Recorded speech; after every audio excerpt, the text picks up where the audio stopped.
The morning sun cast long shadows across the weathered planks of Deadwood's Main Street as Ezekiel Zeke Holloway shuffled toward Murphy's trading post, his arthritic fingers clutching a leather pouch that contained everything he had left in this world. At 72, with a beard gone white as fresh snow and hands gnarled from 40 years of working creek beds and mine shafts, Zeke had seen fortunes made and lost more times than he cared to count. But he'd never been this close to the edge himself. The bell above Murphy's door gave its familiar clatter as Zeke pushed inside, squinting as his eyes adjusted from the harsh Dakota Territory sunlight to the store's dim interior. "Sean, Zeke, what brings you in today?" Zeke's weathered boots scraped against the wooden floor as he approached the counter. Without a word, he upended the leather pouch, and a single gold nugget tumbled out, roughly the size of a man's thumb, gleaming despite the poor light. Murphy's eyebrows climbed towards his receding hairline. "That's a fine piece, Zeke. Worth maybe $60, $70 if it's as pure as it looks."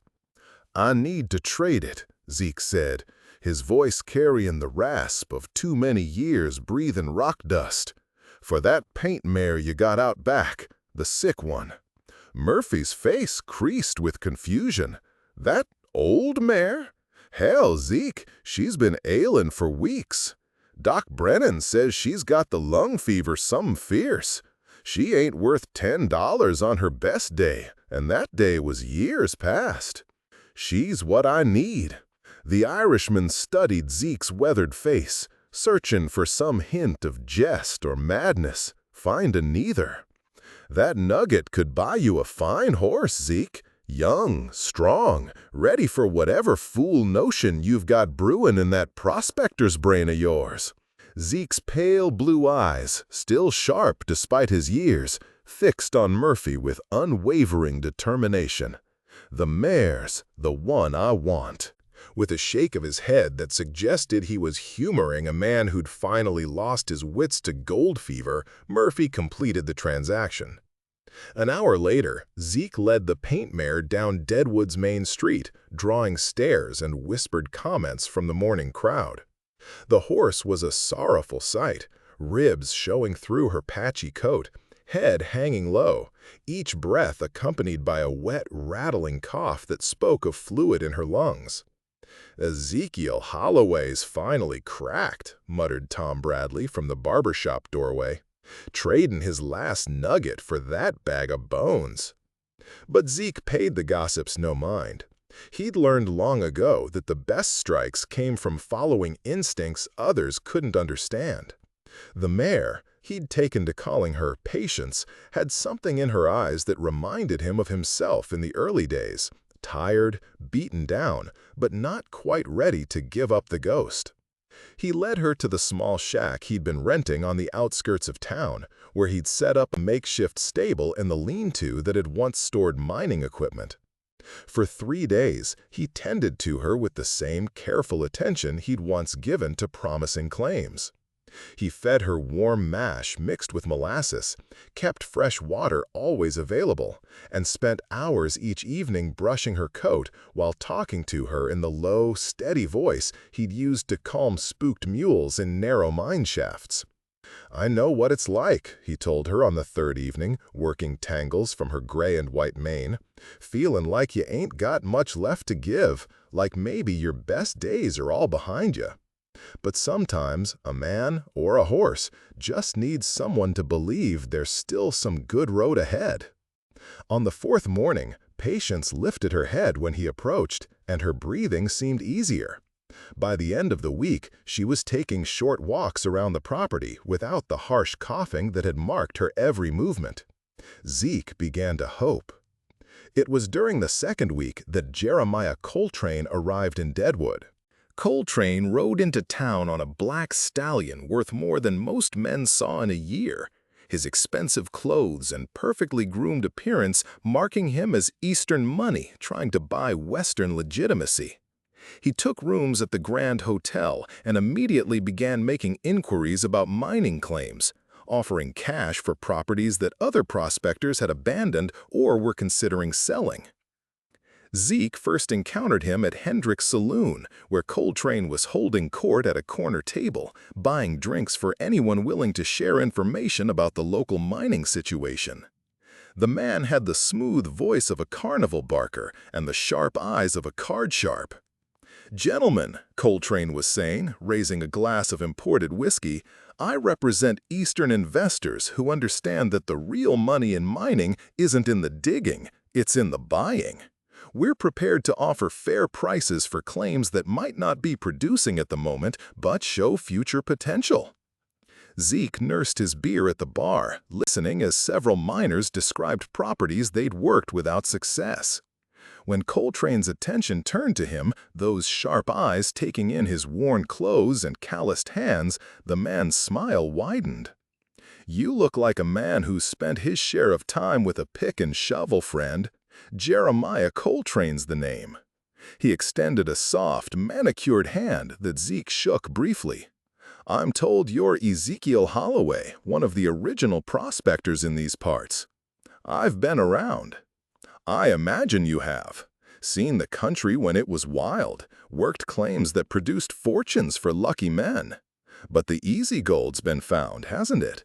These days, it takes capital, machinery, organized operations to make the big strikes. Individual prospectors like yourself." Coltrane let the sentence hang, his meaning clear. "Still plenty of gold in these hills for a man who knows where to look." Coltrane's laugh was patronizing. Of course. But even if you found another pocket of ore, what then? You'd need financial backing to develop it properly, legal assistance to file the proper claims. That's where men like myself come in, partners who can help turn rock into real money." Zeke finished his beer and stood to leave, but Coltrane's voice followed him. "I'll be in town for several weeks, Mr. Holloway. When you decide you're ready to be practical about your situation, I'll be at the Grand Hotel." That night, as Zeke brushed Patience's coat in the lantern light, he found himself talking through his encounter with the smooth-talking Easterner. "Man like that doesn't come to Deadwood looking to help old prospectors," he murmured, working a particularly stubborn knot from a tail. "He's here because he knows something, or thinks he does. Question is, what?" Patience turned her head toward him, and in the golden lamplight, her eyes seemed clearer than they'd been since he'd bought her. She was still thin, still bearing the marks of her illness, but there was something different in her posture, a readiness that hadn't been there before. The next morning brought disturbing news. Billy Henderson, who worked a claim about 5 miles north of town, had been found dead in his cabin, apparently killed during a robbery, though neighbors said nothing of obvious value seemed to be missing. 2 days later, old Pete Kowalski suffered a similar fate at his diggings along Whitewood Creek. "Claim jumpers," suggested Marshal Davies when Zeke stopped by the jail to inquire about the killings. "Or maybe just drifters looking for easy money." Both men lived alone, far from help.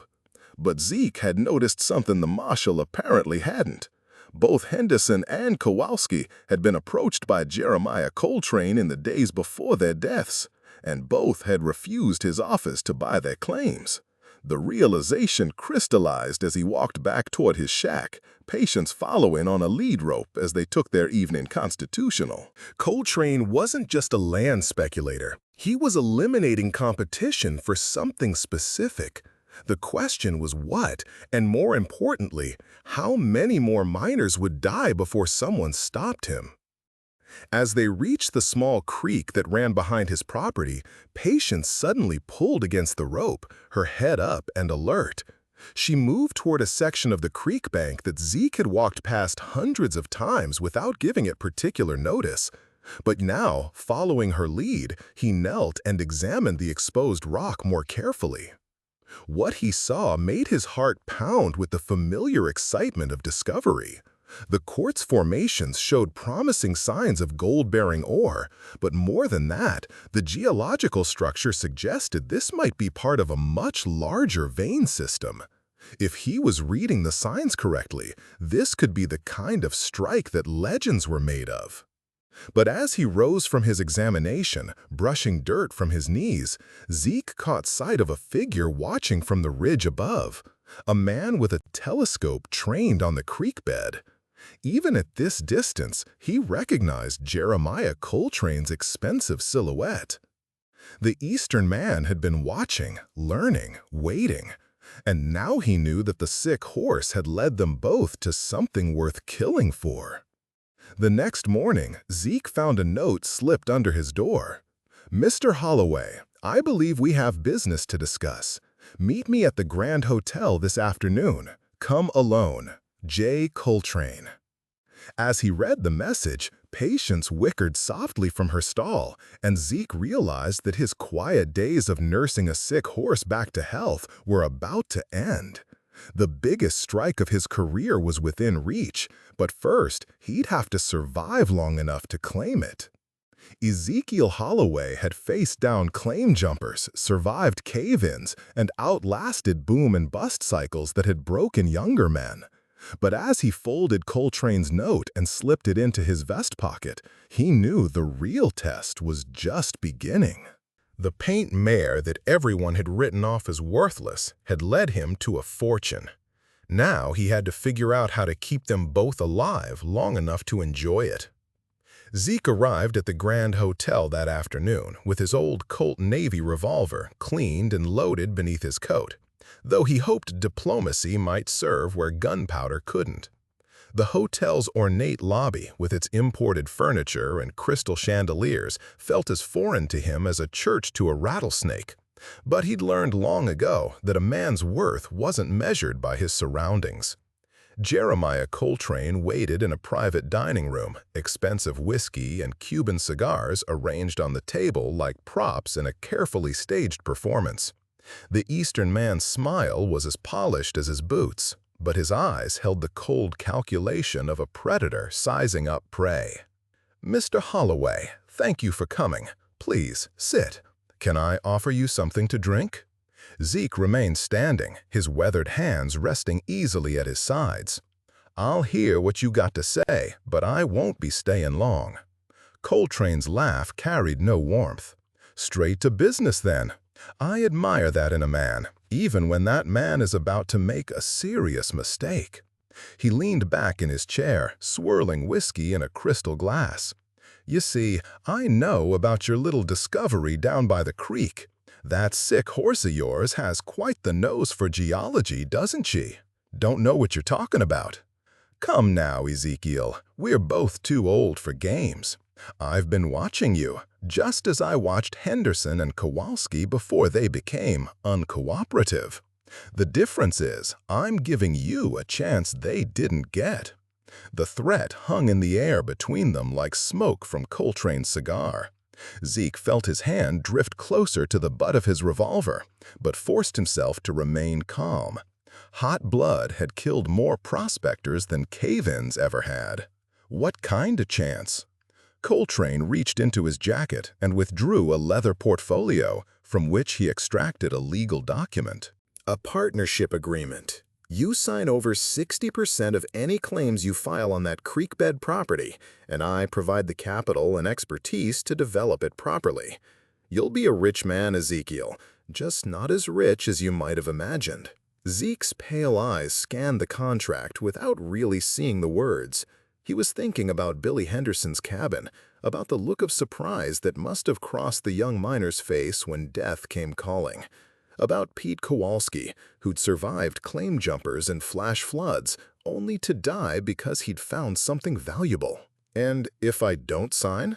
Coltrane's smile never wavered, but something shifted behind his eyes. "Then you'll suffer the same unfortunate fate as your late colleagues. Claim jumping is such a persistent problem in these lawless territories, don't you think?" The hotel dining room fell silent, except for the ticking of an imported clock on the mantelpiece. Zeke understood now that this moment had been inevitable from the first day he'd traded his Nugget for Patience. The horse hadn't just led him to gold, she'd led him into the crosshairs of a man who killed as casually as he ordered dinner. "I'll need time to think on it. Of course, but not too much time. I'm told there are others interested in mining properties in this area, and I'd hate for you to lose your opportunity to anyone else. As Zeke turned to leave, Coltrane's voice followed him one last time. Oh, and Ezekiel? That horse of yours? She's looking much healthier these days. It would be a shame if something happened to her while you're considering my generous offer. The walk back to his shack felt longer than usual, every shadow potentially hiding one of Coltrane's hired guns. But it wasn't fear that occupied Zeke's thoughts. It was strategy. In 40 years of prospecting, he'd learned that the biggest challenges required the most careful planning. Rush toward gold fever dreams, and you'd end up dead in a played-out shaft. Take the time, study the situation, and sometimes the mountain would reveal its secrets. That evening, as he tended to patience in the failing light, Zeke made his decision.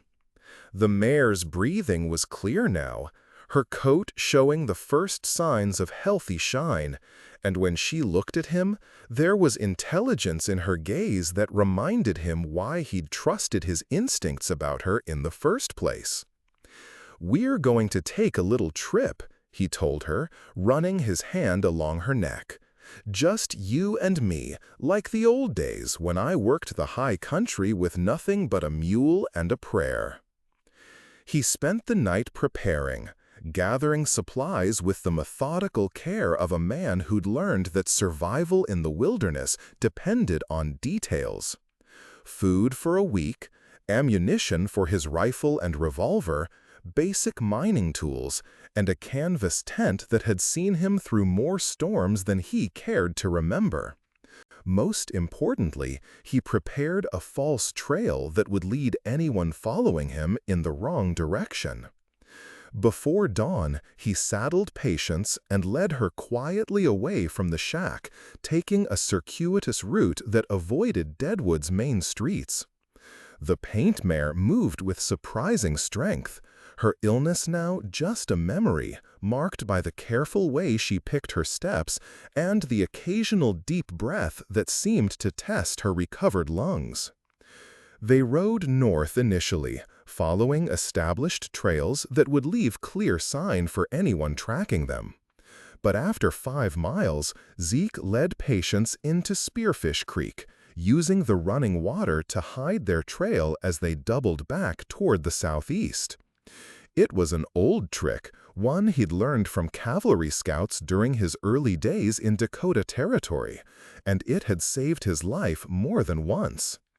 By full daylight, they were hidden in a grove of ponderosa pines overlooking the creek bed where Patience had made her discovery. From this vantage point, Zeke could watch both his property and the approaches to it while remaining invisible to casual observation. More importantly, he could study the geology of the entire area without interference. What he saw confirmed his initial assessment and more. The quartz formation didn't just cross his small section of creek, it extended upstream for at least a quarter mile, disappearing into a natural canyon that few men had explored. If his 40 years of experience meant anything, there was enough gold in that formation to make Coltrane's partnership offer look like table scraps. But there was also something else. Fresh horse tracks along the creek bank and the distinctive marks of geological survey equipment. Coltrane had been doing his own investigation, probably with the help of Eastern-trained mining engineers. The man wasn't just a killer, he was a professional claim jumper backed by serious money and expertise. As Zeke studied the terrain through his father's old spyglass, he spotted movement near his abandoned shack. 3 men on horseback, one of them Coltrane himself, the others carrying rifles with the easy familiarity of hired gunmen. They searched the property thoroughly, and when they found it empty, their body language suggested frustration and anger. Coltrane pointed toward the false trail Zeke had laid, and the 3 riders set off at a gallop, following the tracks north toward the Canadian border. It would be hours before they realized they'd been deceived, and by then, Zeke planned to be long gone from this hiding place. But first, he had work to do. Leading patients deeper into the canyon, Zeke began a systematic exploration of the quartz formation. What he found exceeded his wildest expectations. The vein wasn't just rich, it was spectacular, showing more gold than he'd seen in a lifetime of mining. This wasn't a strike that would make a man comfortable. This was the kind of discovery that created legends. As afternoon shadows lengthened across the canyon floor, Zeke made camp in a sheltered alcove where he and Patience would be invisible from above. He'd found his fortune, but now came the hard part: staying alive long enough to claim it legally and legitimately.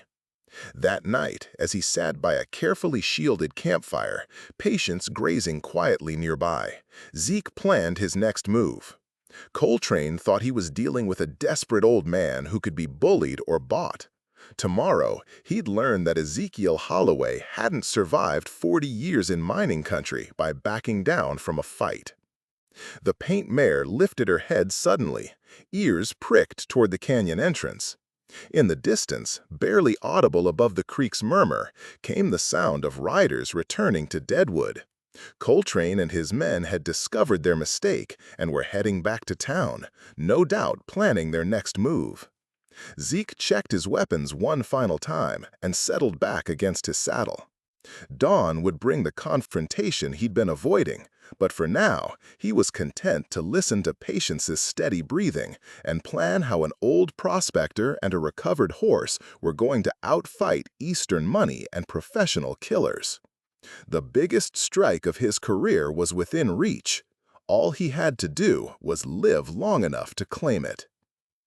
Dawn came gray and cold to the canyon, with frost coating the pine needles and Patience's breath visible in the thin air. Zeke had slept little, his mind working through possibilities and contingencies like a chess player considering moves ahead of his opponent. By the time full sunlight reached their hidden camp, he'd made his decision. Leading Patience from the canyon, he rode openly across the countryside toward Deadwood, no longer attempting to hide his trail. Let Coltrane and his hired guns see exactly where he was going. Sometimes the best strategy was to give your enemy exactly what they expected, then use their confidence against them. He reached town by mid-morning, tying Patience to the hitching post outside Marshal Davies' office with deliberate visibility. The paint mare's transformation over the past weeks had drawn attention from the townspeople. Her coat now gleamed with health. Her eyes were bright and alert, and she carried herself with the pride of a horse that knew her worth. More than one passerby stopped to admire her, whispering among themselves about Zeke Holloway's miraculous recovery of what everyone had written off as worthless. Marshal Davies looked up from his paperwork as Zeke entered, his expression mixing surprise with wariness. "Zeke, heard you'd left town. Coltrane was asking about you yesterday. Seemed mighty concerned about your welfare." "I'll bet he was." Zeke settled into the chair across from Davies' desk, his movements deliberate and unhurried. "Tom, I got something important to tell you, and I need you to listen close because lives depend on it." Over the next hour, Zeke laid out everything he'd discovered. Coltrane's connection to the murdered miners, the threats against his own life, and most importantly, the geological evidence that suggested a massive gold deposit in the creekbed formation. He spoke carefully, sticking to facts and avoiding speculation, knowing that Davies was an honest lawman, but also a cautious one who wouldn't act without solid evidence. "That's a serious accusation, Zeke. You got any proof that Coltrane killed Henderson and Kowalski?" "Not the kind that would stand up in court, but enough to know I'm next if somebody doesn't stop him." Zeke leaned forward, his pale eyes intense. "Tom, I've been mining in these hills since before you were wearing long pants. I know the difference between coincidence and pattern. Coltrane's been systematically eliminating anyone who might stake claims in that particular area." Davies was quiet for a long moment, drumming his fingers on the desk. "What do you want me to do?" "Help me file my claims legal and proper with witnesses and documentation that can't be disputed. Then stick close enough to make sure I live to work them." Before Davies could respond, the office door opened and Jeremiah Coltrane walked in, flanked by his two gunmen. The Eastern man's expensive clothes were dusty from hard riding, and his usually perfect composure showed cracks of frustration and anger. "Marshal Davies, I'm glad to find you here. I need to report a theft." Coltrane's voice carried its usual smooth confidence, but his eyes were fixed on Zeke with unconcealed hatred. "Mr. Holloway here has stolen geological survey information that belongs to my Eastern investors, and I have reason to believe he's planning to file fraudulent mining claims based on that stolen data." Davies looked between the two men, his hand moving unconsciously closer to his sidearm. The tension in the small office was thick enough to cut with a knife. "That's an interesting story," Zeke said calmly. "Except I never stole nothing from nobody. Everything I know about that creek bed I learned from my own investigation and 40 years of reading rock formations." Coltrane's laugh was sharp and humorless. "Your investigation? With what equipment? What expertise? You're a broken-down old prospector who couldn't afford proper survey tools if your life depended on it." "Maybe not, but I got something your fancy Eastern engineers don't have." Zeke stood slowly, his movements careful and measured. "I got a horse with better sense than most men." It was then that Patience chose to make her presence known. Through the office window, they could all see her at the hitching post, and as if responding to some invisible signal, she lifted her head and whinnied, a clear, strong sound that carried the authority of an animal that knew exactly where she belonged. Coltrane's face went pale as he stared at the mare. "That's impossible. That horse was dying when you bought her." "Murphy told me she had lung fever, that she wasn't worth the price of a bullet." "Funny thing about giving up on something too early," Zeke replied. "Sometimes you miss seeing what it's really capable of." The confrontation was interrupted by a commotion outside. Through the window, they could see a crowd gathering around Patience, and someone was shouting excitedly. Davies moved to the door, the others following, and what they found made even Coltrane's hired gunmen lower their weapons in amazement. Patience had broken free from the hitching post. The leather reins lay on the ground, clearly chewed through, and was now standing in the middle of Main Street, pawing at the ground with her front hooves in a steady, rhythmic pattern.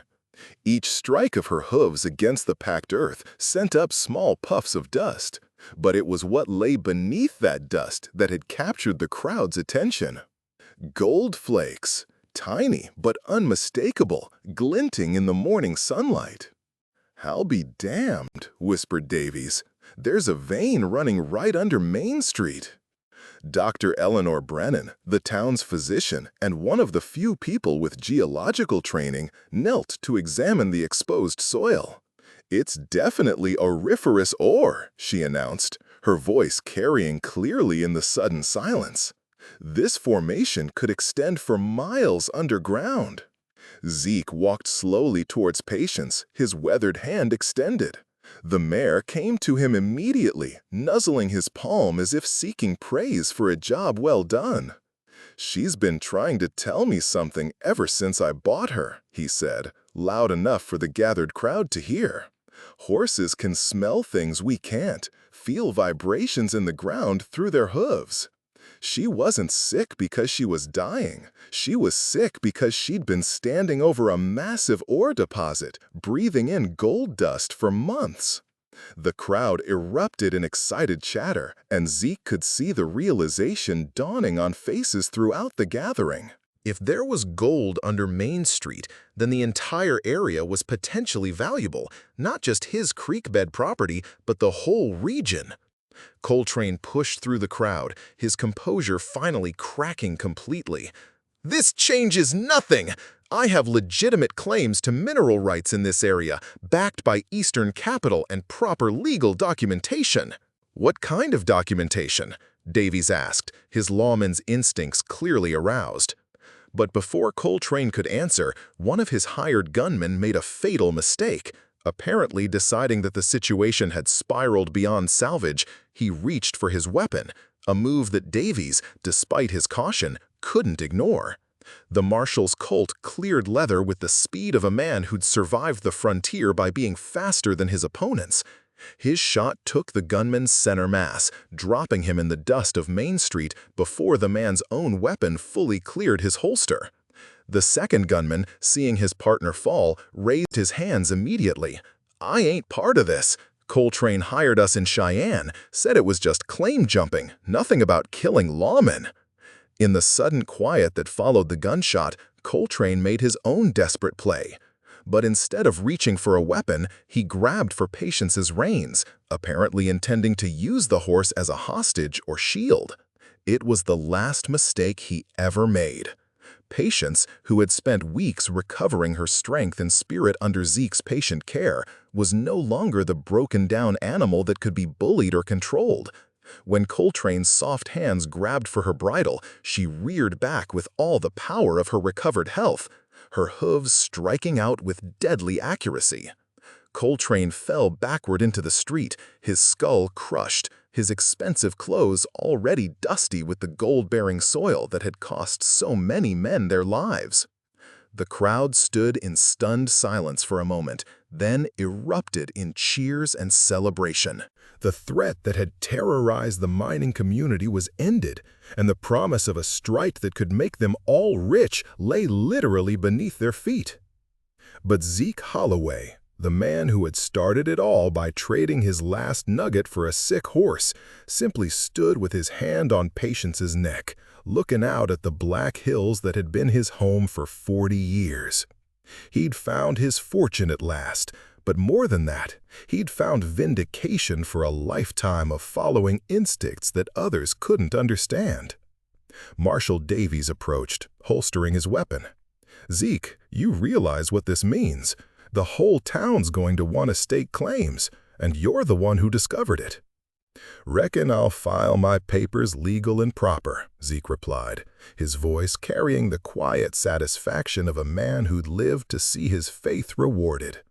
"But first, I think Patience here deserves some extra oats and a proper brushing. She's earned it." As the crowd dispersed to spread news of the discovery throughout the territory, Zeke led his paint mare toward the livery stable. The biggest strike in Black Hills history lay beneath their feet, and tomorrow would bring lawyers and surveyors and all the complications that came with sudden wealth.